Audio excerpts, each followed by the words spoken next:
लाल बाबा राय studio से आप देख रहे हैं न्यूज 18 बिहार झारखंड। नमस्कार। 2025 विधानसभा चुनाव से पहले जुड़ा पहला चुनावी बुलेटिन मुख्यमंत्री में आपका बहुत बहुत स्वागत है। मैं हूं आपके साथ लक्ष्मी। चलिए बिना देर किए हुए शुरू करते हैं चुनावी खबरों का सिलसिला। लालटेन वालों ने जंगल राज दिया। अब हम लोग कभी उसके साथ नहीं जा सकते हैं। एक मौका तेजस्वी को दीजिए, वैकेंसी ही नहीं है। तेजस्वी यादव बिहार चुनाव में जीत के लिए तमाम हथकंडे अपना रहे हैं। पहले चरण के मतदान से पहले उन्होंने महिला और सरकारी कर्मचारियों को लुभाने के लिए एक बड़ा दांव चल दिया है, जिस पर अब सियासी बयानबाजी शुरू हो गई है।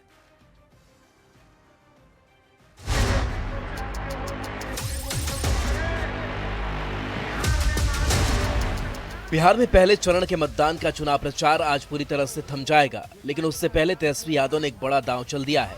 उन्होंने प्रेस कॉन्फ्रेंस कर ऐलान किया कि उनकी सरकार बनते ही माई बहन मान योजना के तहत महिलाओं के खाते में एक साथ 1 साल का 30,000 रुपया डाला जाएगा।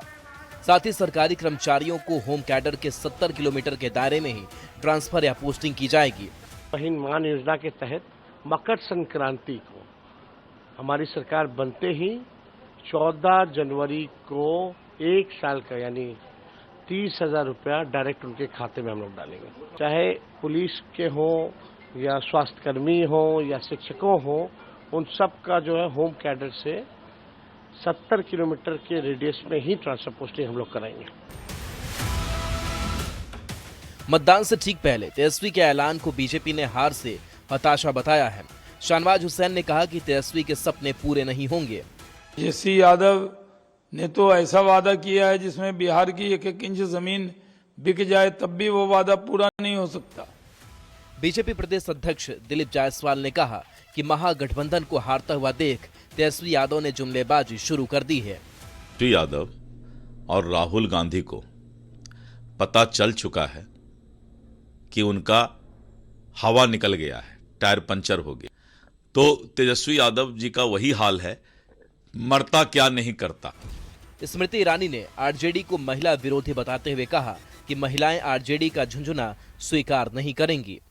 तेजस्वी जी बिहार की महिला को इतना कम आंकते हैं कि 2 लाख के सुनिश्चित रकम को छोड़कर आरजेडी के झांसे में आ जाएंगे।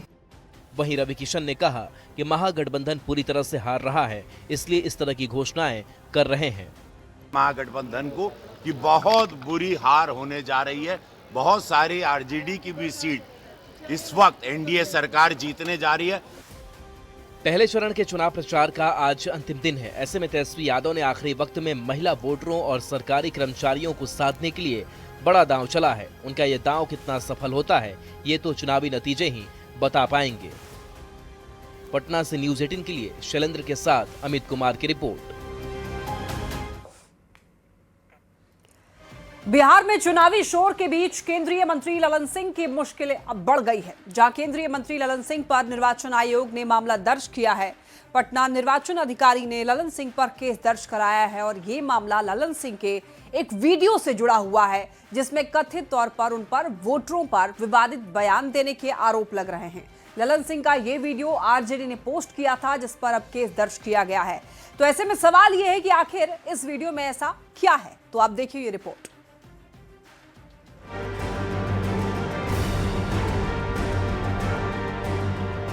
अनंत सिंह के जेल जाने के बाद केंद्रीय मंत्री ललन सिंह ने मोकामा में प्रचार प्रसार का जिम्मा संभाला, लेकिन पहले चरण के मतदान के आखिरी दिन चुनाव प्रचार के दौरान ललन सिंह के एक बयान ने उनकी मुश्किल बढ़ा दी है। सोशल मीडिया पर उनका एक बयान जमकर वायरल हो रहा है, जिनमें उन पर कथित तौर पर वोटर्स को लेकर विवादास्पद टिप्पणी करने का आरोप लग रहा है। एकाधो नेता है तो चुनाव के दिन उनका घर से निकले मत ही हो, उनका घरे में पैक कर दीजिए। आप बहुत अगर हाथ तोड़ जोड़ते तो कहियो कि तू चला हमनी के साथ अपन वोट गिरावा और आके घर में। ललन सिंह के बयान को लेकर विपक्ष उनके साथ निर्वाचन आयोग पर हमलावर है। निर्वाचन आयोग को निरंकुश बताते हुए ललन सिंह पर आचार संहिता के उल्लंघन के आरोप में कार्रवाई की मांग कर रहा है। तो सीधा कहता हूं कि चुनाव आयोग आप हैं कहां? आप हैं भी या नहीं भी? नहीं है। न सिर्फ एक केंद्रीय मंत्री ने कहा कि सब लोग अनंत बाबू बन जाएं, बल्कि ये भी कह रहे हैं कि किसी को घर से निकलने मत देना। उसके बाद भी तुर्रा अगर ये है कि आप कहेंगे free and fair election, to hell with it. Congress ने तो निर्वाचन आयोग पर सख्त टिप्पणी करते हुए बीजेपी के इशारे पर काम करने का आरोप लगा दिया। इस देश में अगर चुनाव आयोग होता तो इस बयान के बाद ललन सिंह जेल में होते। इससे यह साफ होता है कि अब चुनाव आयोग बचा ही नहीं है। हाँ, किसी दौर में चुनाव आयोग हुआ करता था, जिसे बाद में भाजपा ने या मोदी जी ने अपना लठैत बना लिया। हालांकि बीजेपी ने विपक्ष पर ललन सिंह के बयान को तोड़ मरोड़ कर पेश करने का आरोप लगा दिया है। लोकतंत्र के इस महापर्व पर चुनाव आयोग पर अभद्र कमेंट उनकी मानसिक दशा को दर्शाती है। राजनीति में बदकही होती है, लेकिन शब्दों में शालीनता और भाषा में संयम आवश्यक माना जाता है। कौवा कान लेके उड़ा की तर्ज पर किसी के बयान को तोड़ मरोड़ प्रतिक्रिया शोभा नहीं देती। वहीं इस मामले को बढ़ता देख निर्वाचन आयोग कार्रवाई करने के मूड में नजर आ रहा है, जिसको लेकर महागठबंधन के नेता और हमलावर हो सकते हैं। पटना से न्यूज 18 के लिए शैलेंद्र के साथ अमित कुमार की रिपोर्ट।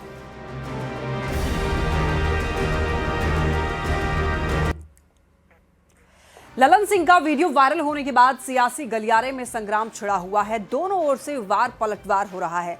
जेडीयू के मुख्य प्रवक्ता नीरज कुमार ने ललन सिंह का समर्थन करते हुए ये कहा है कि बात का बतंगड़ बनाना आरजेडी की आदत है। तो ललन सिंह के वीडियो पर बवाल मचा हुआ है और सियासी गलियारे में संग्राम छिड़ गया है। दोनों ओर से वार पलटवार किया जा रहा है। जेडीयू के मुख्य प्रवक्ता नीरज कुमार ने ललन सिंह का समर्थन किया है और ये कहा है कि आरजेडी जो है केवल बात का बतंगड़ बनाती है और ये आरजेडी की आदत है। बयानों को तोड़ मरोड़ करके पेश करना आरजेडी का ये काम है। ललन सिंह का जेडीयू ने बचाव किया है।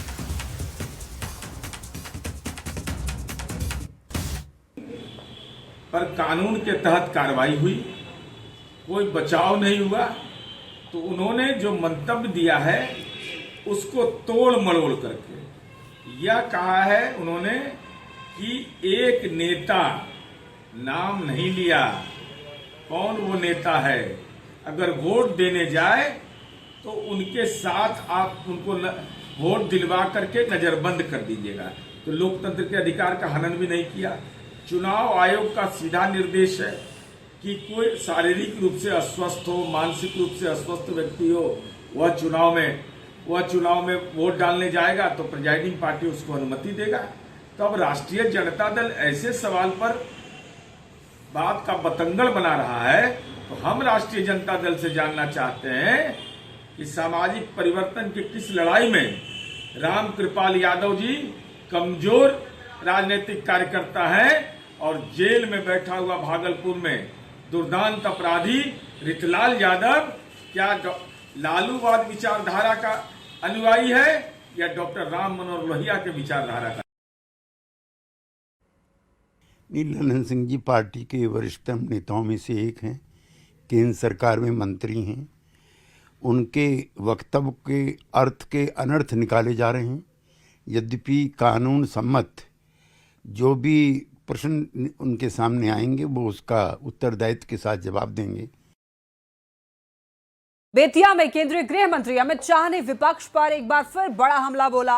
मैनाटाड़ में एनडीए प्रत्याशी समृद्ध वर्मा के समर्थन में चुनावी सभा के दौरान अमित शाह ने यह कहा कि मोदी सरकार ने देश को आतंकवाद से मुक्त किया और बिहार को नक्सलवाद से।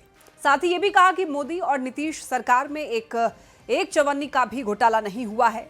और विपक्ष को आड़े हाथ लेते हुए ये कहा कि राहुल बाबा घुसपैठियों की पैरवी कर रहे थे और हम एक एक घुसपैठियों को देश से निकाल करके ही मानेंगे।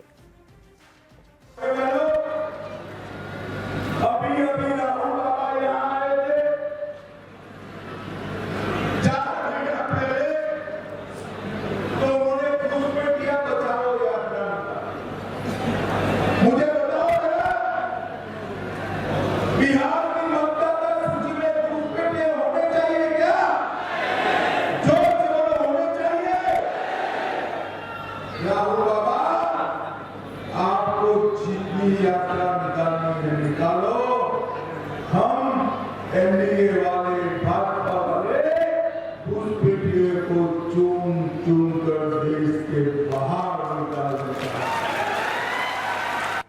और तेज प्रताप यादव का बड़ा बयान सामने आया है। छोटे भाई तेजस्वी पर उन्होंने बयान दिया। उनका कहना है कि तेजस्वी यादव अभी बच्चा हैं, चुनाव के बाद में झुनझुना पकड़ाएंगे। तेजस्वी को आशीर्वाद पर उन्होंने ये बयान दिया है कि तेजस्वी यादव अभी बच्चा हैं। मां और दीदी के आशीर्वाद पर बयान दिया है कि मेरे क्षेत्र में गए थे तो हम भी चले गए। उन्होंने कहा है कि तेजस्वी अभी बच्चा हैं और उनको चुनाव के बाद झुनझुना पकड़ाएंगे। माँ और दीदी आशीर्वाद दे रही है, लेकिन भाई आपके खिलाफ प्रचार कर रहे हैं। तो करने दीजिए, अभी बच्चा है वो, चुनाव बाद उसको झुनझुना पकड़ाएंगे। हमारे क्षेत्र में हो गए तो हम भी उनके क्षेत्र चले गए, राघोपुर फिर जाएंगे राघोपुर। देखिए, भोजपुरी सिनेमा के गलियारों से शुरू हुआ विवाद अब राजनीति के मैदान में एक विस्फोटक रूप ले चुका है। जी हां, सुपरस्टार रवि किशन और खेसारी लाल यादव के बीच में जुबानी जंग इस कदर बढ़ गई है कि यह मामला अब धमकी और व्यक्तिगत हमलों तक पहुंच गया है। अब इसी भयंकर तकरार में अब एक और बड़ा नाम कूद पड़ा है बीच में। बीजेपी नेता निरहुआ ने आरजेडी उम्मीदवार खेसारी लाल यादव पर तीखा हमला बोला है और निरहुआ ने खेसारी को राम मंदिर के विरोध को लेकर यादव नहीं यदमुल्ला कहकर संबोधित किया है, जिससे रवि किशन और खेसारी के बीच में शुरू हुआ विवाद अब एक नया मोड़ ले चुका है। इसी पर भोजपुरी की पावर स्टार और बीजेपी के स्टार प्रचारक पवन सिंह ने भी चुटकी ली है। भाजपा का विरोध करिए, आप चुनाव लड़ रहे हैं, आप नीतीश जी का विरोध करिए, आप जिस प्रत्याशी से लड़ रहे हैं उसका विरोध करिए। आपकी हिम्मत कैसे हो गई ये बोलने की कि राम मंदिर के जगह पे हॉस्पिटल बनना चाहिए था। 500 साल जिस मंदिर के लिए हिंदू लड़ते रहे, अपने जान की बाजी लगाए, कुर्बानी दिए, और कोर्ट के आदेश आने के बाद जब वहाँ भव्य राम मंदिर बना है तो आप बकवास करते हैं कि वहाँ मंदिर के जगह हॉस्पिटल बनना चाहिए। तो ऐसे आदमी को यदमुल्ला ही कहा जा सकता है, अब ये यादव नहीं हो सकता। दिनेश लाल यादव निरहुआ ने खेसारी लाल को यदमुल्ला कहा है। अपना ढक गया मेरा तो कौन गलती कहले है? ठीक है कहले हैं। मार पता ना का मंच पे बोला था लोग चर को, ये क्या मैंने 4 जिंदगी बर्बाद किया, हम एक पे हैं। तो मुझे पता है ना किसके पास और किसके अंदर क्या सच्चाई है और क्या नहीं है। अब हम बोली कि 500 जिंदगी तू खराब पहले बढ़ा स्टार बनावे के नाम पे। और अब बात चुनावी वायरल की, और आज चुनावी वायरल में बात अमित शाह की उस तस्वीर की करेंगे जो सियासी शोरगुल के बीच में चर्चाओं का विषय बन गया है। हालांकि ये तस्वीर न चुनाव प्रचार की है और न ही विपक्ष पर प्रहार की, बल्कि चुनाव की गहमा गहमी से दूर सुकून और स्वाद से भरे पल की है। दरअसल सोमवार को मधुबनी में केंद्रीय गृह मंत्री अमित शाह ने मिथिला हाट में मैथिली समुदाय के लोगों से मुलाकात की, उनके साथ रात्रि भोज किया। अमित शाह के साथ में मिथिला हाट में भोजन के दौरान जेडीयू के राष्ट्रीय अध्यक्ष संजय झा भी वहां पर मौजूद रहे और इस दौरान बड़े चाव के साथ शाह मिथिलांचल के भोजन का आनंद लेते हुए दिखाई दिए।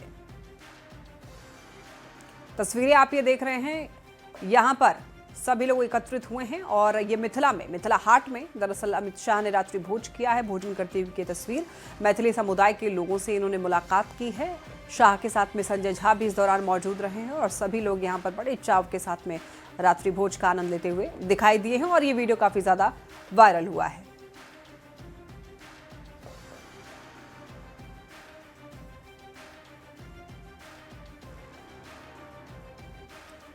तस्वीरें आप ये देख रहे हैं, ये मधुबनी की तस्वीर चुनावी समय में ये वायरल चुनावी वीडियो है जो कि साझा किया जा रहा है, खूब पसंद भी किया जा रहा है। अब देखिए चुनावी वायरल में अब तस्वीर एक और सियासी दिग्गज की जिन्होंने महागठबंधन के पक्ष में प्रचार का जिम्मा अपने कंधों पर उठा लिया है। जी हां, हम लोग बात कर रहे हैं लालू प्रसाद की, जिनके रोड शो सियासी गलियारों की तपिश को बढ़ाने का काम कर रहे हैं। सोमवार को उन्होंने दानापुर में रोड शो किया तो आज पटना के फुलवारी शरीफ में भी महागठबंधन उम्मीदवारों के लिए प्रचार करते हुए नजर आए। इस दौरान उनके रोड शो में उमड़ने वाला जन सैलाब देखने लायक था। तस्वीर आप ये देख सकते हैं, यहाँ पर रोड शो करते हुए आरजेडी प्रमुख लालू यादव महागठबंधन उम्मीदवार के पक्ष में यहां पर रोड शो करते हुए नजर आए और रोड शो में जन सैलाब उमड़ा। लालू यादव को देखने के लिए काफी संख्या में लोग एकत्रित हुए और यहां पर महागठबंधन उम्मीदवार के समर्थन में आरजेडी प्रमुख आए हुए थे। फुलवाड़ी के महान जनता की ओर से लालू जी का बहुत बहुत ही स्वागत है और लालू जी हमारे सामंती सांप्रदायिक लड़ने के प्रतीक हैं। इस बार जो है एनडीए सरकार सांप्रदायिकता को जो बढ़ावा देने का काम कर रही है, उसको रोजगार दे करके भगाने का काम करेंगे। चलिए अब आपको मुख्यमंत्री में दिखाते हैं चुनाव की चौपाल। बिहार विधानसभा चुनाव के दूसरे चरण में जमुई की सभी 4 विधानसभा सीटों पर चुनाव होना है। चारों तरफ चौक चौराहों पर चर्चा तेज है कि चुनावी लड़ाई में इस बार कौन बाजी मारेगा। जमुई की सिकंदरा सीट पर महागठबंधन की ओर से आरजेडी के उदय नारायण चौधरी और कांग्रेस के विनोद चौधरी दोनों ही चुनावी मैदान में हैं। महागठबंधन में आपसी भिड़ंत को लेकर मुस्लिम वोटर असमंजस में हैं कि वो किसका समर्थन करें। सिकंदरा के मुस्लिम बहुल चौकीटाड़ गांव में लगभग 1600 वोटर्स हैं यहां पर और वहां के मतदाताओं से बातचीत की है न्यूज़ 18 संवाददाता केसी कुंदन ने। विधानसभा चुनाव को लेकर प्रत्याशी चुनाव मैदान में उतर चुके हैं और लगातार जनसंपर्क चल रहा है। वहीं अगर देखा जाए तो जमुई जिले के सिकंदरा सीट पर महागठबंधन की तरफ से 2 प्रत्याशी चुनाव मैदान में है। आरजेडी से जहां उदय नारायण चौधरी चुनावी मैदान में है, वहीं कांग्रेस से विनोद चौधरी चुनावी मैदान में। वैसे में जो अल्पसंख्यक वोटर होते हैं, उनके बीच असमंजस की स्थिति है कि वे लोग किसके साथ जाए और किसे समर्थन दे। सिकंदरा विधानसभा क्षेत्र का चौकीटाड़ गांव है, वैसे तो खैरा ब्लॉक में पड़ता है और चौकीटाड़ गांव एक मुस्लिम आबादी, जो अल्पसंख्यक की आबादी है, बड़ी आबादी वाली है। यहाँ पर वोटर भी अच्छे खासे संख्या में है। अब इनसे हम बात करने की कोशिश करते हैं कि कांग्रेस और आरजेडी के प्रत्याशी मैदान में है और कहा जाता है कि अल्पसंख्यक मुस्लिम वोटर का निशाना, या कहिए कि कांग्रेस और आरजेडी दोनों चाहती है कि अल्पसंख्यक मतलब मुस्लिम वोटर का समर्थन ले ले। ऐसी स्थिति में आप लोगों को क्या लग रहा है? देखिए, मैं तो कहना चाहूंगा ये है कि दोनों तो गठबंधन है और पहली बार तो उसको दोनों को एक मैदान में उतारना नहीं चाहिए। पब्लिक को सस्पेंस में फंसा दिया कि हम अगर कांग्रेस को देते हैं आरजेडी नाराज है, आरजेडी को दे रहे हैं तो कांग्रेस को नाराज है ना। दोनों में से तो एक नाराज होगा ही।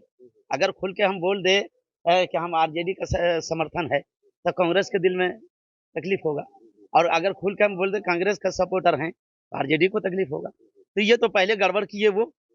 दूसरी बात, जैसे गड़बड़ाया तो हमारे साथ परफुल मांगिए, है ना। जो अभी आप आए रोड देखें, अभी गिर गया आदमी, 2 एक्सीडेंट हो गया जिसका पैर टूट गया, 1 घंटा पहले की बात है। जो पूर्व विधायक जो हमारे थे वो तो एक दिन देखने तक भी नहीं आया, है ना। और वो इसी तरह आए थे वो कि हम गरीब हैं। कांग्रेस और आरजेडी का जो दोस्ताना लड़ाई हो रहा है, वैसी स्थिति में आप लोग फंस चुके हैं। हाँ, हम लोग ससुपंज में फंस गए कि आखिर एक मैदान में 2 खिलाड़ी किसको हम चुने। ये नहीं होना चाहिए था। नहीं, एक होना चाहिए। इससे असर पड़ेगा चुनाव? हाँ, असर तो पड़ेगा ही, असर पड़ेगा ही। वोट तो जैसे आप हम कांग्रेस हैं, ये भाई है आरजेडी, तो ये तो ताल ठोकेगा हम आरजेडी को देंगे और हम तो ताल ठोकेंगे कि कांग्रेस को देंगे। तो आप बताइए यहाँ पर वोट बटाया या ना बटाया? बटा गया। अगर 5 है तो 2 इधर जाएगा, 3 इधर जाएगा। खसारा किसको हुआ? दोनों को हुआ। तो ये तो समझ और बुझ रखना चाहिए थे ऊपर वाले जो है उनका मैन नेता लोग, दोनों दल के नेता जो गठबंधन किए हैं। तो यही तो समझ ना आ रहा कि आप गठबंधन किए कैसे। आप कह रहे हैं, ऐलान किए कि हम गठबंधन में चल रहे हैं, फिर ला करके 2 मैदान में भी उतार दिए हैं, तो गठबंधन हुआ नहीं है। तो जब गठबंधन ही नहीं हुआ, लोग असमंजस में है। हाँ, हम लोग असमंजस। क्या नाम हुआ आपका? मेरा नाम है क्या कहता है, गुलाम कादिर। फिर भी मान लीजिए जब असमंजस की स्थिति खत्म होगी तो किसको सपोर्ट? हाँ, जब आ जाए तो उसके बाद बता दिया जाएगा आपको। अभी नहीं बताया। अभी कैसे बताया जाएगा? अब जागरूक वोटर हैं। अच्छा, एक बात बताइए, क्या सुविधा फंस गई है यहाँ पर? सिकंदरा सीट पर 2 कांग्रेस का भी और आरजेडी के भी प्रत्याशी चुनाव लड़ रहे हैं। किस तरह से दुविधा में है आप? वह है, लेकिन हम लोग के दुखदार लग रहा है कि मतलब अब क्या रहे हम लोग, क्या रहे क्या किसको दें जो कि मतलब ठीक रहे। और इसी वक्त एक बड़ी खबर मिल रही है बिहार चुनाव से जुड़ी हुई। ये बड़ी खबर है, देखिए IANS का बिहार ओपिनियन पोल एनडीए को यहां पर 128 से 134 सीट का अनुमान लगाया गया है और महागठबंधन को 102 से 108 सीटों का अनुमान लगाया गया है और अन्य को 5 से 9 सीट का अनुमान है। नीतीश सरकार के काम से लोग कितने संतुष्ट हैं, इस सवाल का जवाब जब मिला तो यहां पर 44% लोगों ने आंसर दिया है बहुत संतुष्ट हैं, जिसमें से 38% लोगों ने संतुष्ट का जवाब दिया है और 17% लोग ऐसे हैं जो कि बिल्कुल असंतुष्ट हैं, उनका जवाब आया है और 1% लोग हैं जिन्होंने पता नहीं का ऑप्शन चुना है।